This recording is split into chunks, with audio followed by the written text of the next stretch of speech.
Baik, bismillahirrahmanirrahim. Assalamualaikum warahmatullahi wabarakatuh. Selamat malam. Yang saya hormati dosen pembimbing mata kuliah Psikologi Pendidikan, Ibu Dr. Arnida SPD MSI. Yang saya banggakan teman-teman sekalian pada diskusi kelompok pada hari ini. Baik, perkenalkan nama saya Asrul Burhan dari kelompok 2 yang akan menjadi moderator dalam diskusi pada hari ini. Adapun anggota dari kelompok saya yaitu selain saya ialah Muhammad Ridwan, Ibu Yeni Rahman, Nur Islamia, Andi Ahmad Yani, dan Bapak Kaprawi.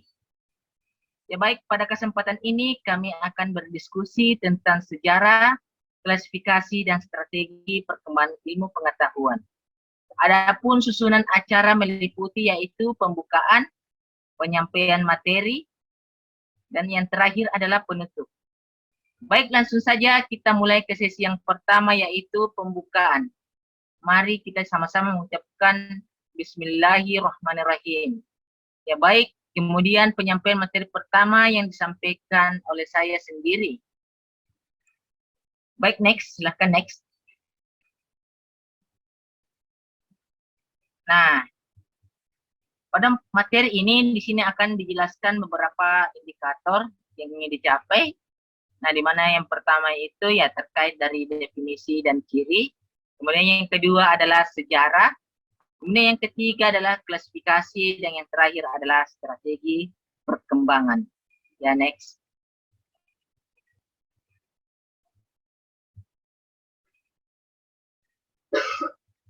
Baik. Nah, di sini kita lihat pada slide yang pertama di mana Delian Biade 1987 dan Notomocho dalam Yuliana 2017 disimpulkan bahwa di mana ilmu pengetahuan adalah hasil dari metode yang digunakan manusia untuk mengetahui atau memahami sesuatu secara rasional dan empiris terhadap apa yang diperolehnya melalui panca indera atau yang disebut dengan panca penglihatan. Nah, selanjutnya next.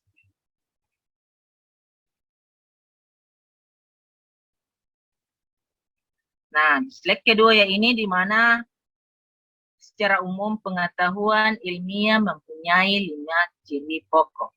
Di mana pengetahuan ilmiah yang pertama yaitu ya empiris. Nah, empiris itu di sini mengatakan empiris bahwa ilmu mengandung pengetahuan yang diperoleh berdasarkan pengamatan serta percobaan-percobaan secara terstruktur di dalam bentuk pengalaman-pengalaman, baik secara langsung ataupun tidak langsung. Ilmu mengamati, menganalisis, menalar, membuktikan, dan menyimpulkan hal-hal yang terkait empiris yang bersifat fakta atau faktual. Nah, baik berupa gejala atau kebatinan, gejala-gejala alam, gejala kejiwaan, gejala kemasyarakatan, dan sebagainya. Nah, semua hal fakta dimaksud dihimpun serta dicatat sebagai data, sebagai bahan persediaan bagi ilmu.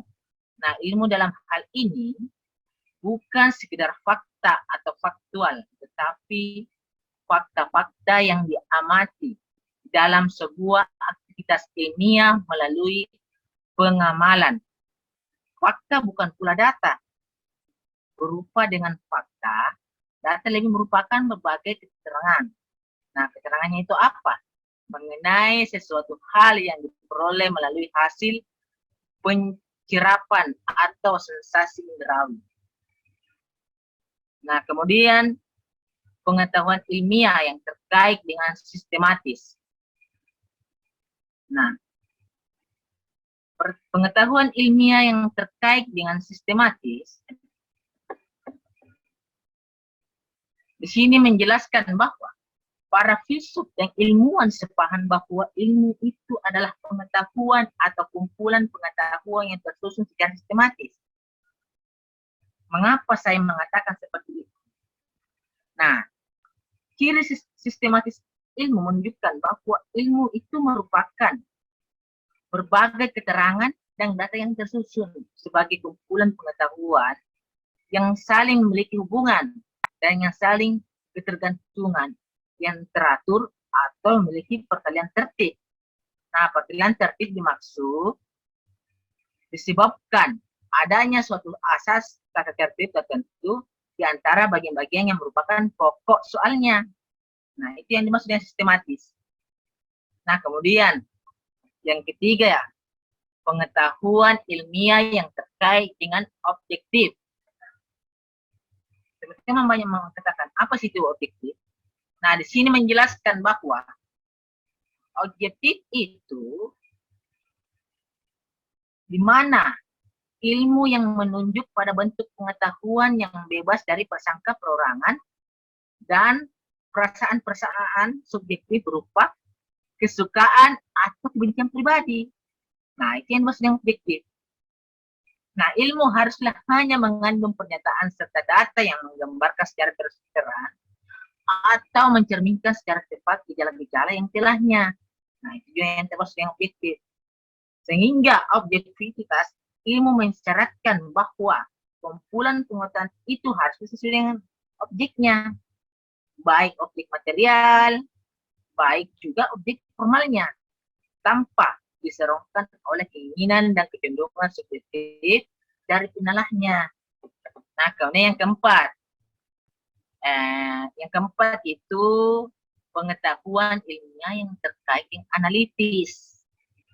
Nah, di sini mengatakan analitis bahwa ilmu berusaha mencermati.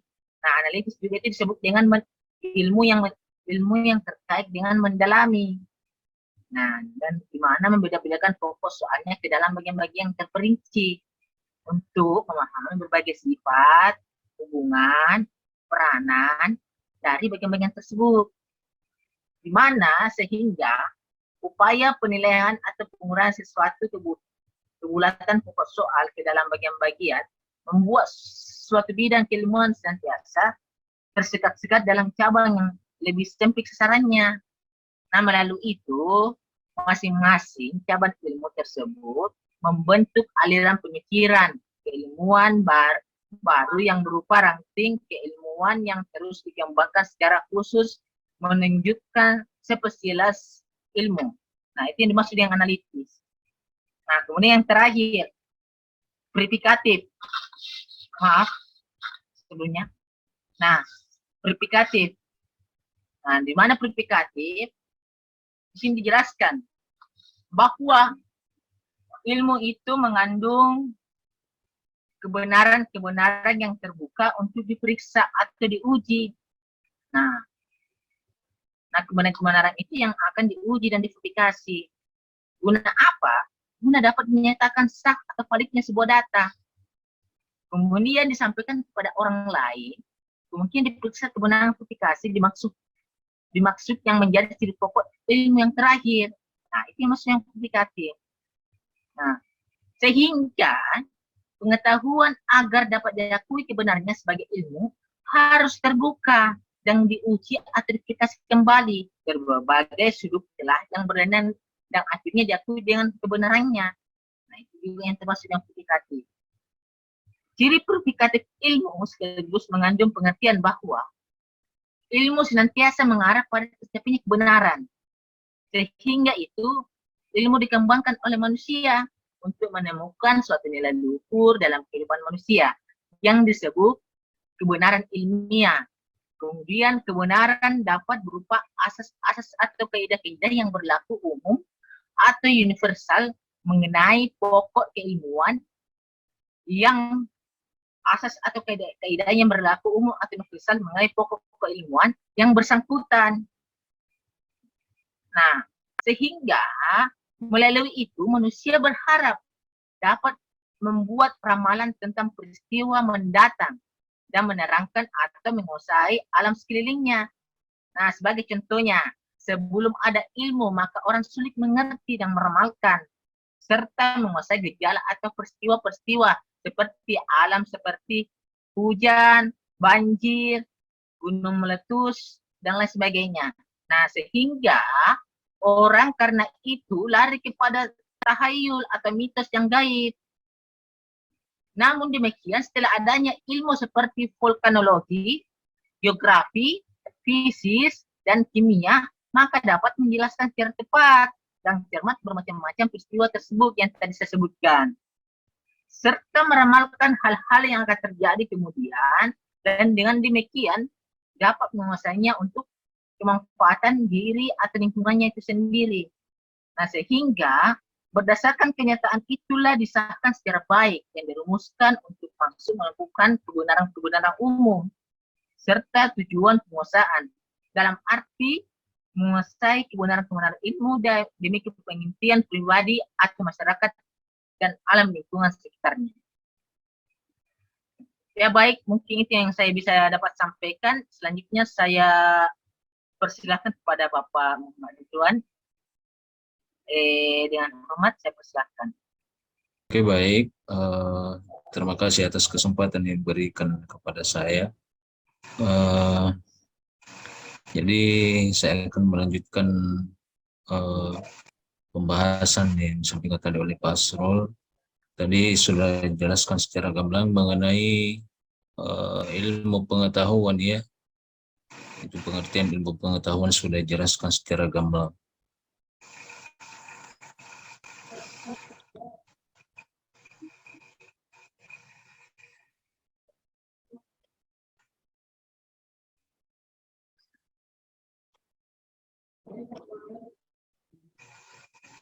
Jadi menurut Van Melsen tahun 1985 memukakan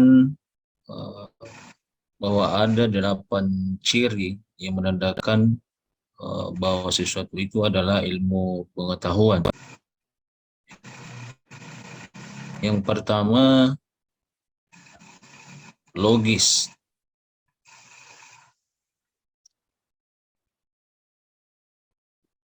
Logis koheren atau susunannya logis, artinya bahwa ilmu pengetahuan ini secara metode harus mencapai suatu keseluruhan yang secara logis, artinya masuk akal.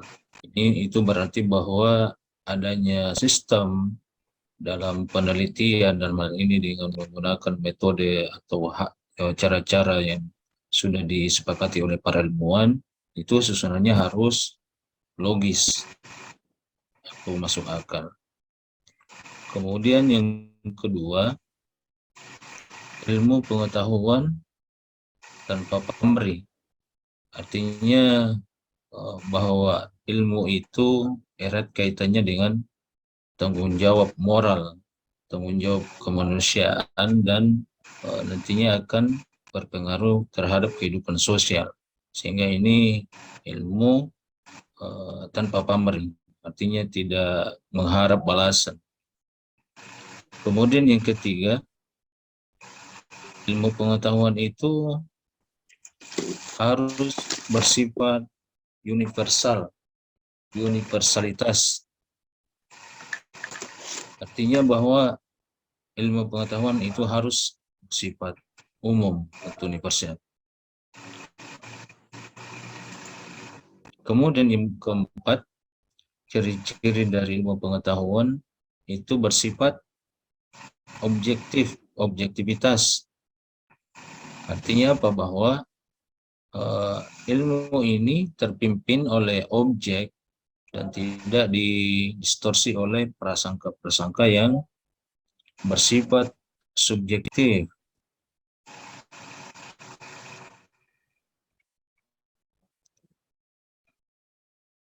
Jadi ini artinya bahwa ilmu itu harus bersifat objektif. Ilmu pengetahuan ini bebas dari prasangka perseorangan dan justifikasi atau kesukaan pribadi. Jadi ilmu ini menunjuk pada bentuk pengetahuan yang bebas dari prasangka dan perasaan-perasaan subjektif. Ilmu harus hanya mengandung pernyataan serta data yang menggambarkan secara terus terang artinya betul-betul sesuai dengan fakta yang ada di lapangan atau mencerminkan secara tepat gejala-gejala yang ditelaahnya. Nah, objektivitas ilmu mensyaratkan bahwa kumpulan pengetahuan itu haruslah sesuai dengan objeknya, baik objek material maupun objek formalnya. Jadi ini tidak boleh diserongkan oleh keinginan atau ya keinginan-keinginan pribadi yang condong subjektif dari penelaahannya. Kemudian selanjutnya ilmu pengetahuan itu dapat diverifikasi. Dapat diverifikasi ini maksudnya bahwa ilmu mengandung kebenaran-kebenaran yang terbuka untuk umum, dan hal ini untuk diperiksa atau diuji atau diverifikasi guna dapat menyatakan valid, ilmu itu valid dan disampaikan kepada orang lain.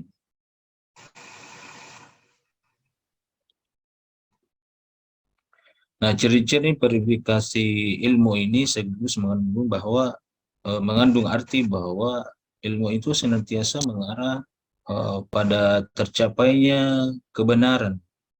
Ilmu ini dikembangkan oleh manusia untuk menemukan suatu nilai luhur dalam kehidupan manusia yang disebut dengan kebenaran ilmiah.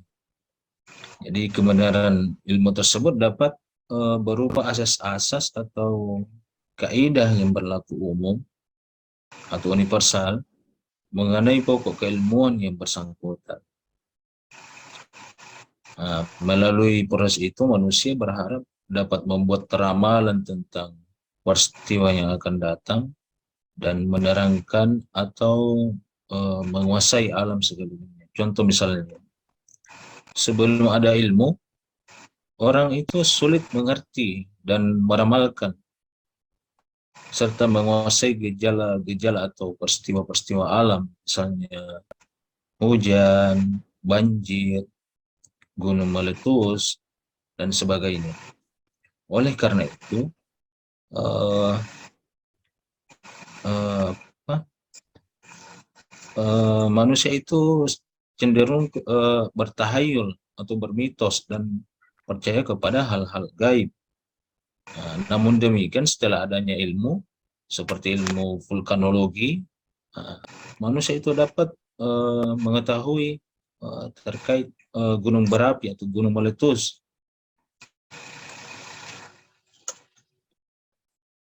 Kemudian ada BMKG, ya, sehingga manusia dapat mengetahui atau memperkirakan akan datangnya hujan, banjir, dan sebagainya. Kemudian selanjutnya, ilmu itu bersifat progresivitas.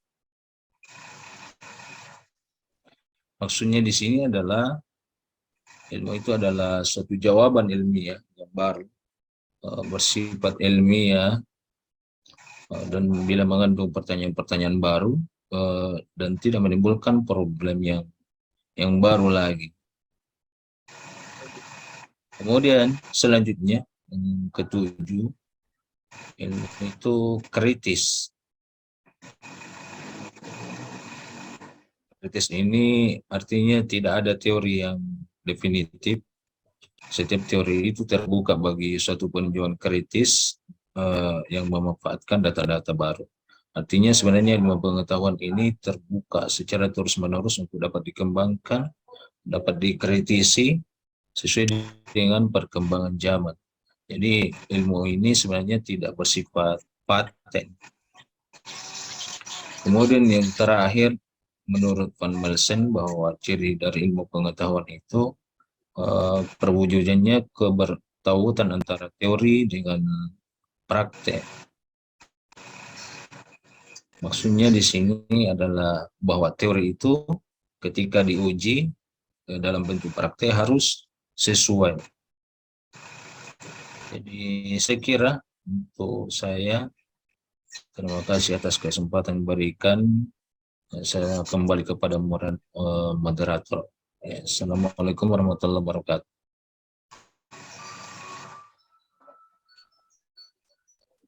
Baik, terima kasih atas pemaparan materinya Pak Ridwan ya.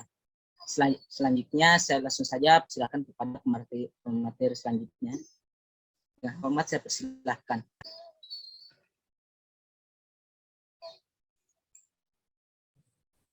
Ya. Bismillahirrahmanirrahim. Assalamualaikum warahmatullahi wabarakatuh.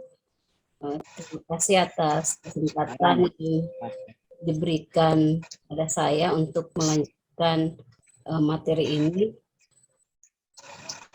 Di mana pembahasan kita kali ini mengenai kelahiran dan perkembangan ilmu pengetahuan. Kelahiran dan perkembangan ilmu pengetahuan menurut ya, ilmu pengetahuan itu tidak berlangsung secara mendadak, melainkan bertahap atau berevolutif. Periodisasi perkembangan ilmu dimulai dari peradaban pra-Yunani kuno dan terus berlanjut sampai saat sekarang ini yang disebut dengan zaman kontemporer. Selanjutnya,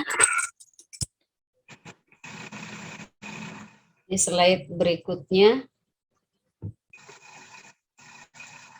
berdasarkan masa periodisasi, kalau ini berdasarkan buku Surajo,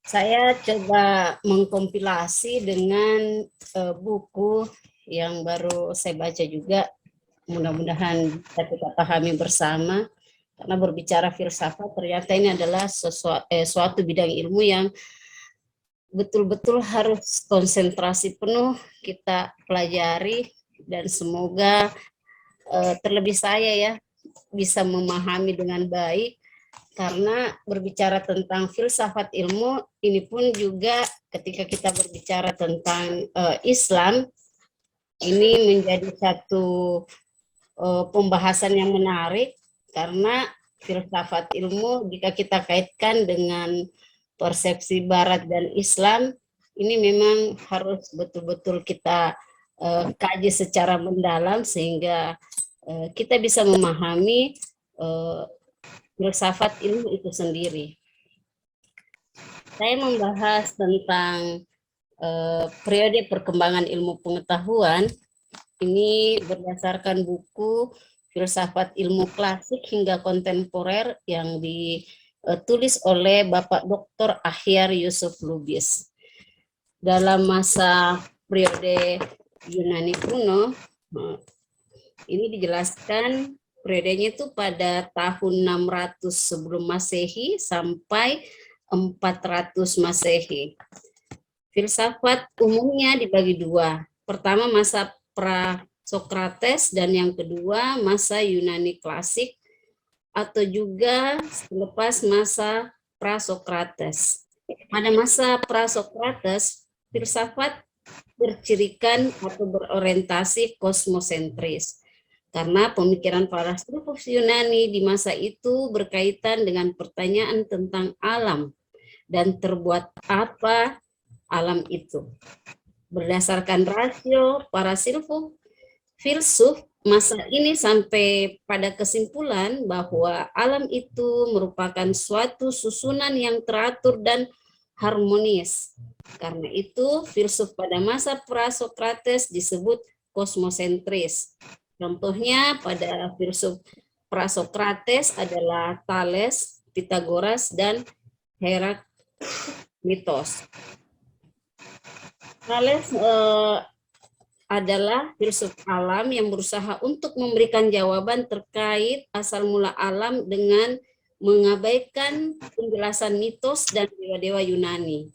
Ia berpendapat bahwa semua makhluk hidup berasal dari air dan manusia berkembang dari ikan. Nah, ini kalau kita meyakini ini agak bertentangan dengan pemahaman agama kita ya, bahwa manusia itu diciptakan dari tanah. Tetapi pemahaman dari Thales ini mengatakan bahwa manusia itu berkembang dari ikan, sementara makhluk hidup berasal dari air. Sehingga menurut Thales ada satu substansi atau satu tunggal pertama serta hukum alam yang berlaku di dunia yang berfungsi mempertahankan keseimbangan antara berbagai unsur. Sementara Pythagoras, dia masuk dalam periode Yunani, mengatakan bahwa harmoni pada alam karena alam, atau benda-benda dibuat atas dasar prinsip bilangan matematis. Jadi dia menganggap bahwa harmoni pada alam ini terjadi karena prinsip bilangan matematika. Tentang masalah jiwa, ia berpendapat bahwa jiwa tidak dapat mati. Nah, ini juga kalau kita kaitkan dengan agama, pastinya kita punya keyakinan bahwa yang hidup itu pasti akan mati.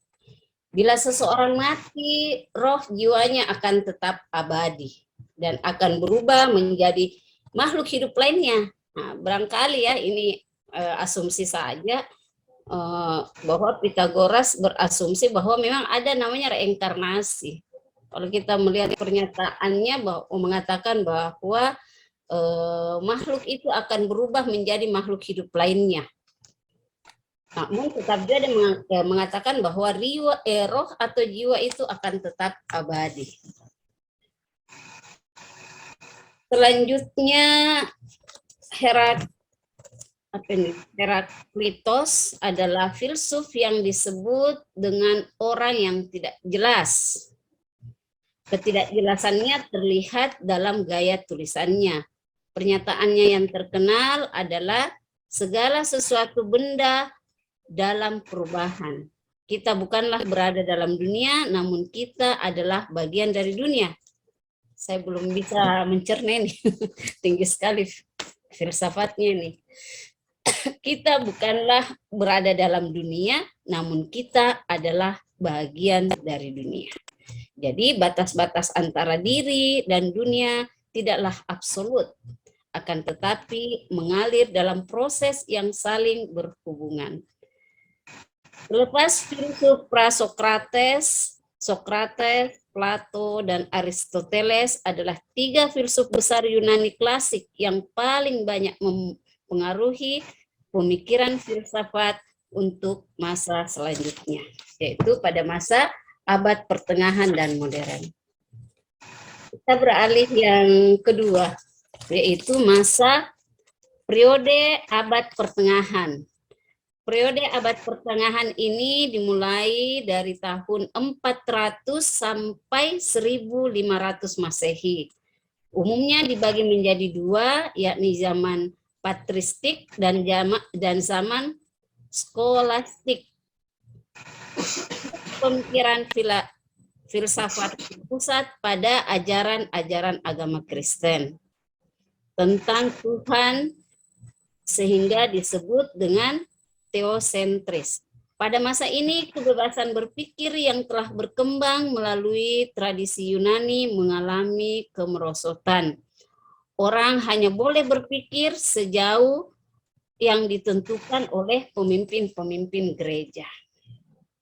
Ahli-ahli agama Kristen menguasai pemikiran filsafat, sehingga filsafat pada masa ini disebut juga dengan zaman patristik.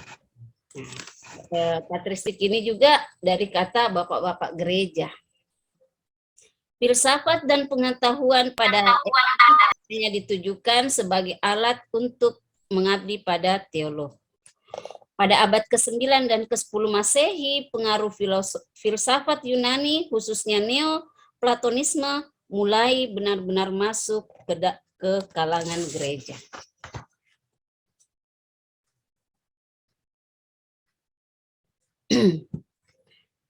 Pemikir terkenal pada masa skolatisme ini antara lain adalah Abelardus, Anselmus tahun 1093 sampai 1109, menurutnya bahwa Tuhan adalah suatu yang paling besar untuk dipikirkan, dan sesuatu yang terbesar untuk dipikirkan itu pastilah ada. Ia menyatakan bahwa untuk mengenal Tuhan, pertama-tama orang harus percaya, sehingga ia mengungkapkan istilah, saya percaya supaya saya mengerti. Filsafat skolastik mencapai puncaknya melalui Thomas Aquinas. Dalam karyanya yang paling terkenal, ia membedakan tugas antara ilmu pengetahuan dengan agama. Akan tetapi di antara keduanya tidak ada penentangan. Ia menyatakan bahwa ilmu pengetahuan bersumber dari pengalaman. Kemudian pengalaman itu diolah oleh rasio kita.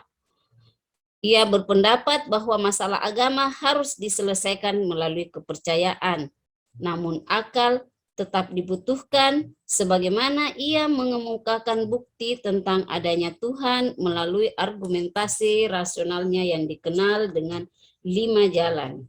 Tadi yang sudah dijelaskan. Pengaruh Plato dan Aristoteles terlihat pada pemikiran tokoh-tokohnya seperti pada Santa Anselinus atau pada pemikiran Santa Augustinus dan Bertius.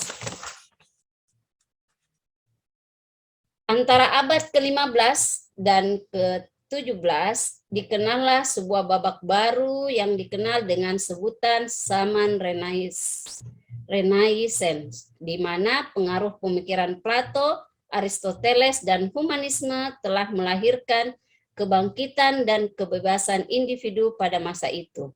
Manusia sebagai individu dijadikan sebagai pusat segala-galanya. Renaissance telah mentransformasikan kehidupan intelektual, dan kehidupan intelektual ini menghidupkan kembali pemikiran filsafat, ilmu pengetahuan, ilmu kedokteran, astronomi, dan ilmu pengetahuan klasik. Karena itu, zaman ini disebut sebagai zaman penemuan kembali manusia atau masa Renaissance.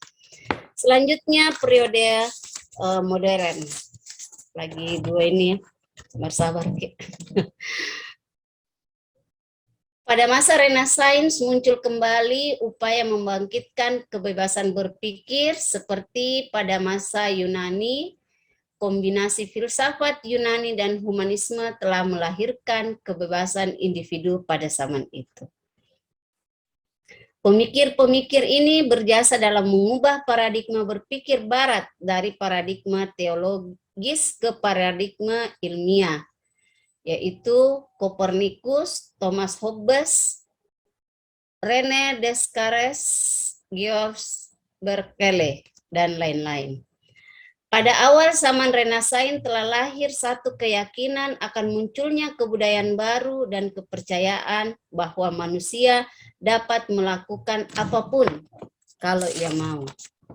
Pada abad ke-16 dan ke-17 muncul apa yang disebut dengan era revolusi ilmiah di Eropa. Semangat ilmiah yang dipengaruhi ilmu pengetahuan alam ini merembes ke bidang ilmu lainnya. Terakhir pada masa periode postmodern atau kontemporer. Postmodern sebagai pemikiran dan budaya yang mencoba mengambil dari kebudayaan klasik dan modern berbagai hal sebagai dasar untuk pemikiran dan budaya postmodern itu.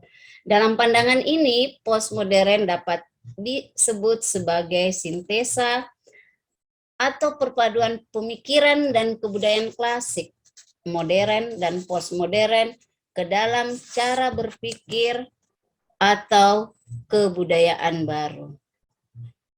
Untuk memasuki gagasan tokoh postmodern, khususnya di bidang epistemologi dan filsafat ilmu pengetahuan, Francois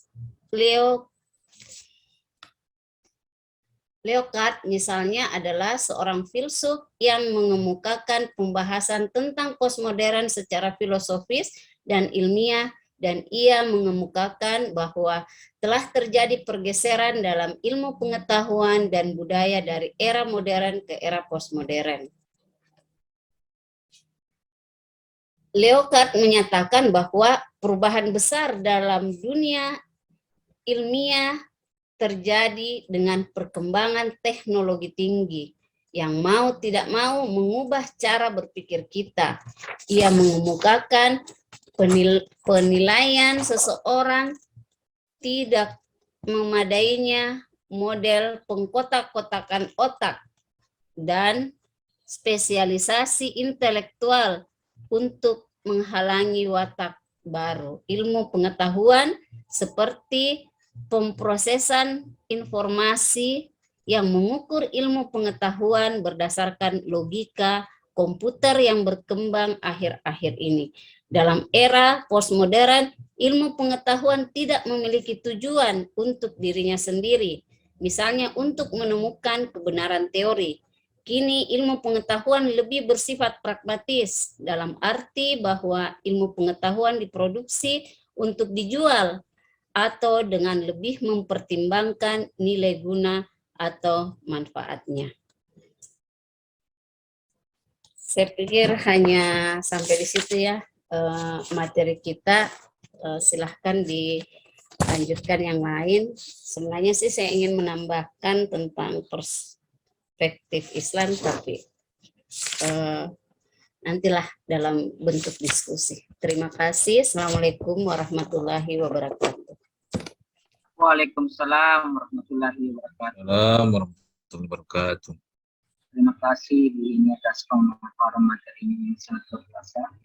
Baik, langsung saja kita lanjut ke pemateri selanjutnya, yaitu Ibu Nur Islamia Baharudin. Baik, dengan hormat yang waktu saya persilakan. Ya, terima kasih kepada moderator. Jadi saya akan melanjutkan materi dari kelompok kami yang membahas tentang klasifikasi ilmu pengetahuan. Jadi, klasifikasi atau penggolongan ilmu pengetahuan mengalami perkembangan atau perubahan sesuai dengan semangat zaman. Klasifikasi ilmu sendiri dilakukan untuk membagi ilmu pengetahuan yang ada menjadi beberapa bagian.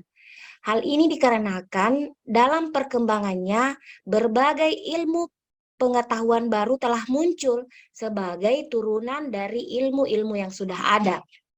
Nah, pada kesempatan kali ini ada beberapa pandangan yang terkait dengan klasifikasi ilmu pengetahuan yang kelompok kami akan bahas, yaitu ada dari pandangan menurut Auguste Comte, Karl Raimund Popper, dan Thomas S. Kuhn. Selanjutnya. Nah, yang pertama, klasifikasi ilmu pengetahuan menurut Auguste Comte.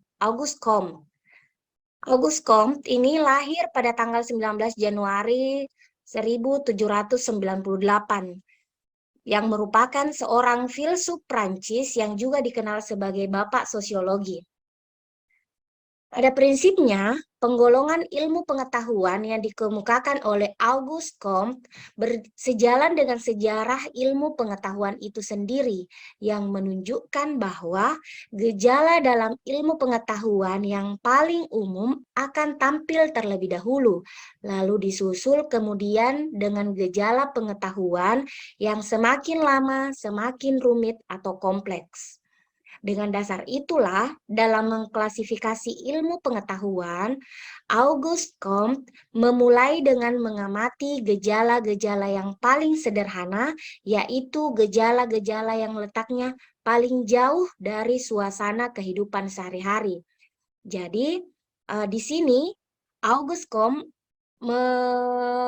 mengurutkan klasifikasi ilmu pengetahuan dimulai dari yang pertama adalah ilmu pasti atau matematika. Ilmu pasti merupakan dasar bagi semua ilmu pengetahuan karena sifatnya yang tetap, abstrak, dan pasti. Dengan metode yang dipergunakan melalui ilmu pasti, kita akan memperoleh pengetahuan tentang sesuatu yang sebenarnya, yaitu hukum ilmu pengetahuan dalam tingkat kesederhanaan dan ketetapan yang tertinggi sebagai abstraksi yang dapat dilakukan akal manusia. Urutan yang kedua adalah ilmu perbintangan atau astronomi. Didasari rumus-rumus ilmu pasti, ilmu perbintangan dapat menyusun hukum yang bersangkutan dengan gejala benda langit. Ilmu perbintangan menerangkan bagaimana bentuk, ukuran, kedudukan, serta gerak benda langit seperti bintang, bumi, bulan, matahari, dan planet lain. Urutan ketiga menurut Auguste Comte adalah ilmu alam atau fisika.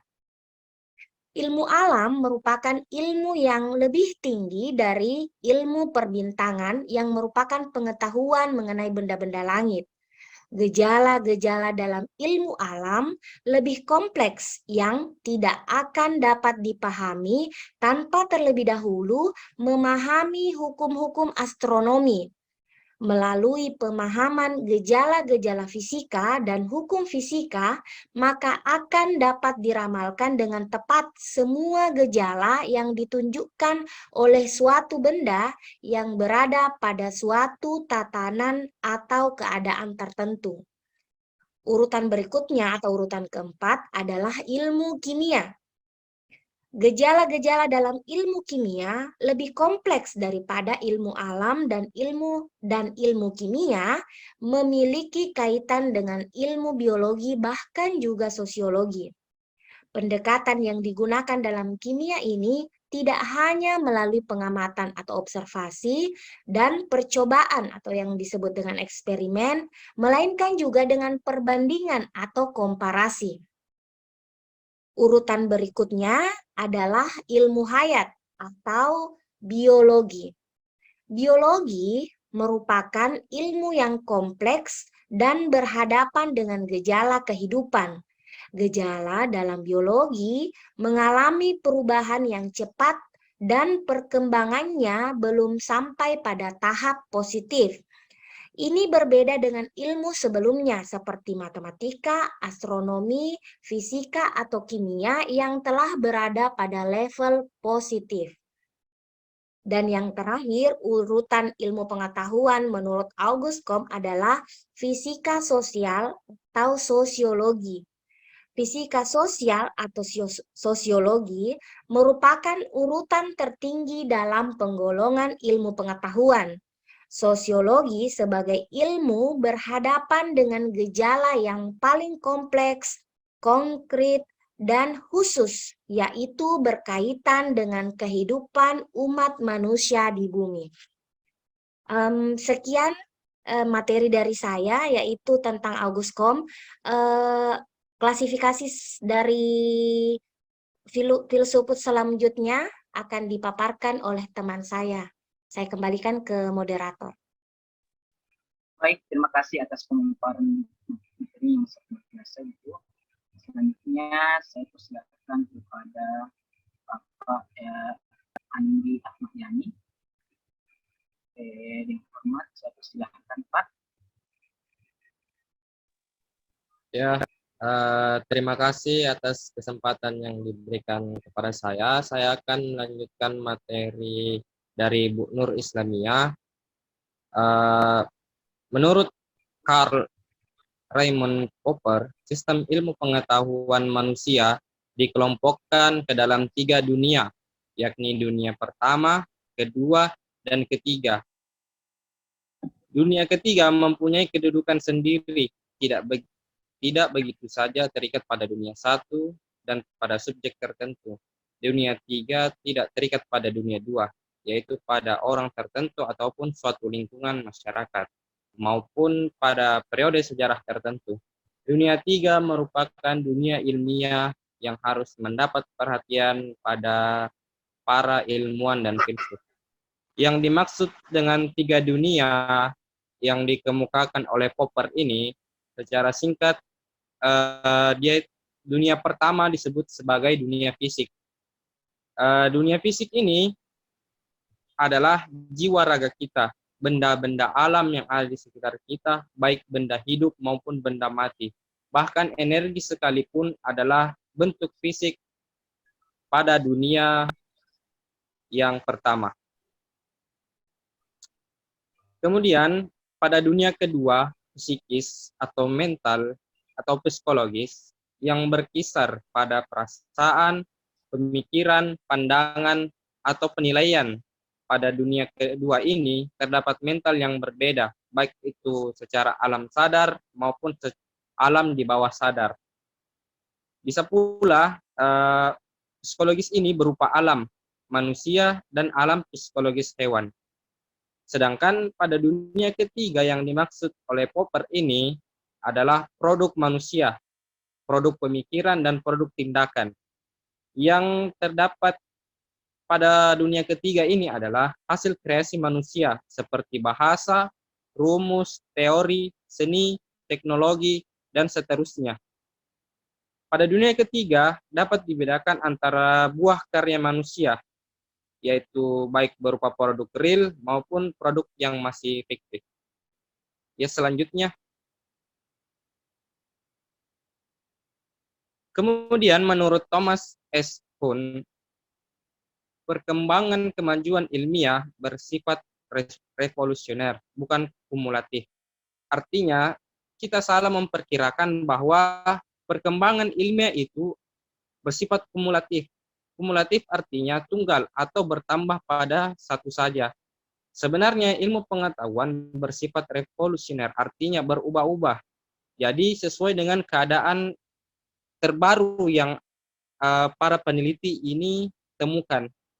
Jadi revolusi ilmiah pertama menyentuh wilayah paradigma atau pola pikir kita dan cara pandang terhadap dunia dan contoh-contoh apa yang diraih oleh manusia atau sekedar praktik ilmu konkret.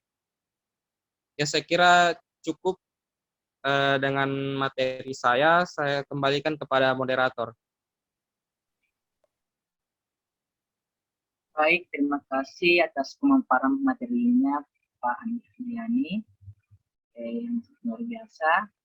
Baik, langsung saja saya persilahkan kepada Pak Kaprawi untuk memaparkan materi selanjutnya. Dengan hormat saya persilahkan Pak.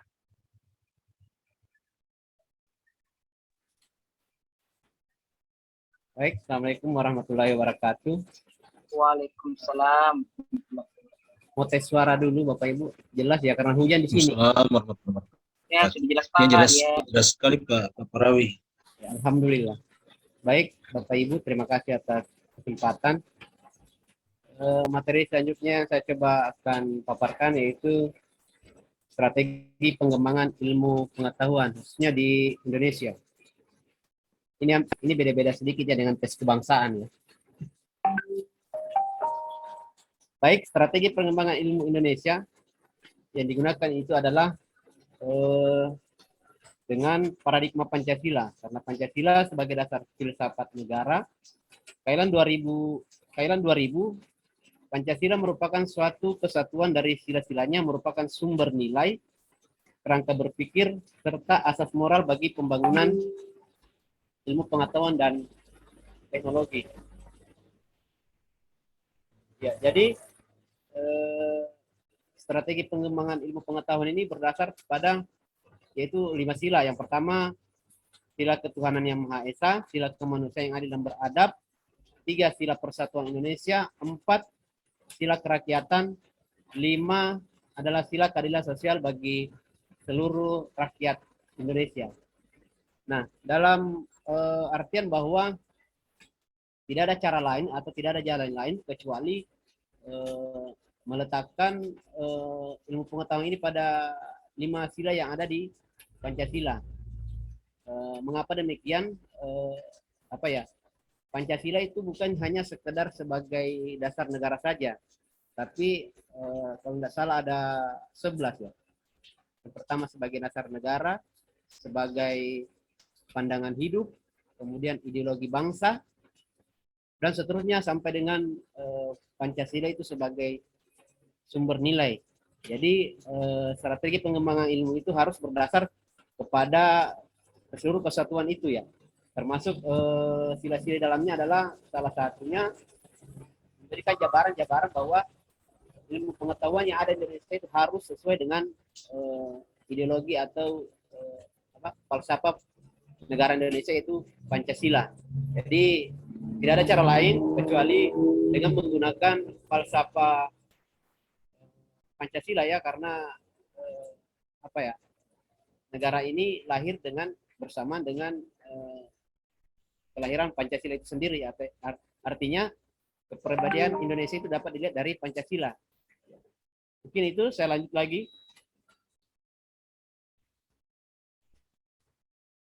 Oke, ini menurut Kunto Wibisono 1994 menekankan ada dua hal pokok, yaitu pertama visi dan orientasi filosofiknya. Artinya visi di sini adalah semacam cita-cita atau impian, kemudian orientasinya adalah arah atau pandangan atau pikiran. Itu diletakkan pada fakta objek dalam suatu kesatuan integratif, di mana ada tiga komponen. Yang pertama adalah teleologis, kedua etis, kemudian terakhir integral atau integratif. Nah, kalau melihat dari visi dan orientasinya memang harus sesuai dengan teleologis, yaitu maksud, tujuan, dan arahan. Maksud, tujuan, dan arah dari ilmu pengetahuan sendiri itu. Kemudian dia etis, artinya sesuai dengan asas, perilaku, atau nilai-nilai luhur Pancasila. Dan kemudian integral atau integratif, yaitu keseluruhannya ya, saling terintegrasi, mulai dari mulai dari dasar negara sampai dengan menjadi sumber nilai, satu kesatuan dalam Pancasila yang secara umum digambarkan melalui sila-silanya. Jadi pada intinya adalah visi dan orientasi operasionalnya diletakkan pada dimensi-dimensi teologis, yaitu dia semacam, kalau kita khususkan bahwa teleologis itu adalah semacam juga ajaran tentang perilaku manusia, sehingga ilmu pengetahuan yang ada di Indonesia itu mampu untuk memberikan karakter bahwa sesuai dengan nilai luhur Pancasila. Kemudian secara etis juga itu harusnya sesuai dengan perilaku atau nilai-nilai Pancasila, dan keseluruhan tersebut memang harus terintegrasi ya, karena satu dengan yang lainnya memang harus saling mendukung. Jadi mungkin itu saja bisa saya sampaikan. Saya kembalikan kepada moderator. Baik, terima kasih atas pemaparan materi yang sangat luar biasa. Ya baik, itulah tadi pemaparan materi dari kelompok 2.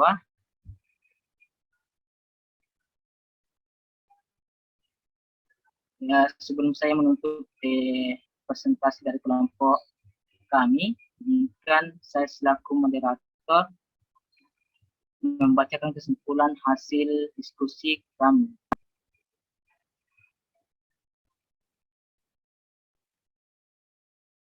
Nah, di mana kesimpulan yang pertama itu, ilmu harus diusahakan dengan aktivitas manusia.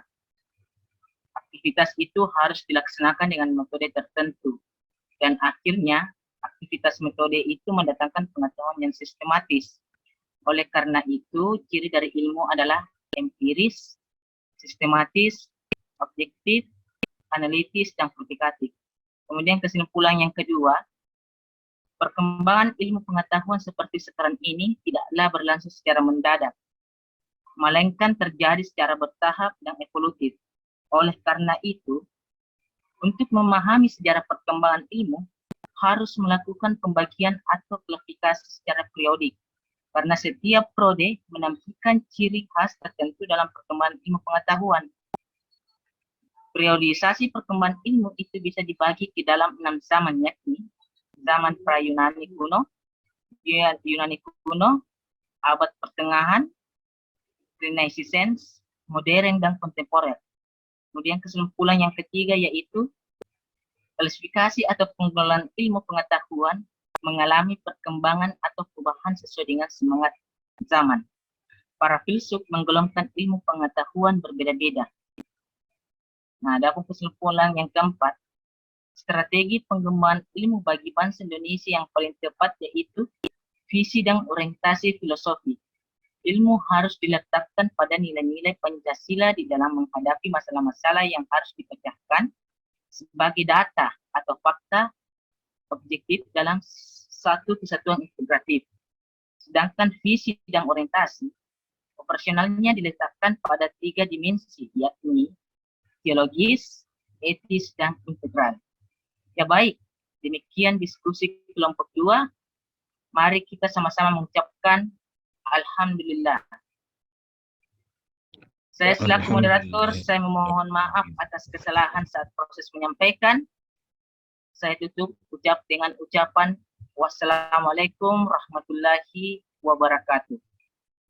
Waalaikumsalam warahmatullahi wabarakatuh.